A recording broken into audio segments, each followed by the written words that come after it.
মহান রব্বে কারীম আল্লাহ সুবহানাহু ওয়া তাআলা একটা ঘোষণা দিয়ে বললেন, কোরআনুল কারীমের ভিতরে সুন্দর করে স্পষ্ট করে বললেন, ইন্নাল্লাযীনা ক্বালু রাব্বুনাল্লাহ।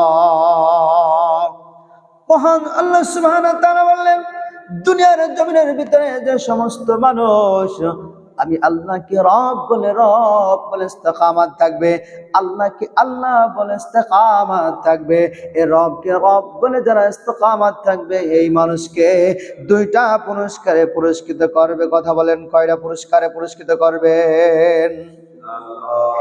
দুইটা পুরস্কারের ভিতরে একটা পুরস্কার আল্লাহ তাআলা জমিনের ভিতরে দিয়ে থাকেন না, আর একটা পুরস্কার নাকের দুইটা ছিদ্র থেকে যখন হাওয়া নিঃশ্বাস বন্ধ হয়ে যায়, অর্থাৎ পরকালে ওই যে আল্লাহ তাআলা পুরস্কার দিয়ে থাকেন, পরকালে দ্বিতীয় নাম্বার পুরস্কার দিয়ে থাকেন।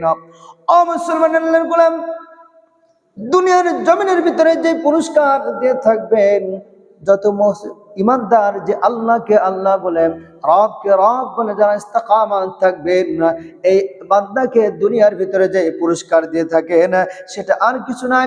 ইমানদার যত মুসিবতের ভিতরে পড়ুক না কেন, যত বিপদের ভিতরে পড়ুক না কেন, যত কষ্টের ভিতরে থাকুক না কেন, যত ইমানে পরীক্ষার ভিতরে থাকুক না কেন, আল্লাহ তাআলা সঙ্গে সঙ্গে ফেরেশতা নিযুক্ত করে ওই ব্যক্তিকে বিপদ আপদ আহসান করে দেবে। সুবহানাল্লাহ।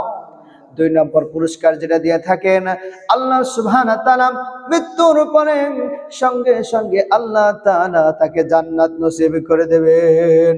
এই জন্য প্রিয় উপস্থিত হাজিরিন, যত বিপদ আসুক না কেন, যত মুসিবত আসুক না কেন, যত বড় কঠিন পরীক্ষার সম্মুখীন হন না কেন, আল্লাহকে আল্লাহ বলে ইস্তেকামাতের উপরে থাকলে পারে, অটল থাকলে আল্লাহ তাআলা সঙ্গে সঙ্গে কি পাঠিয়ে দেবেন?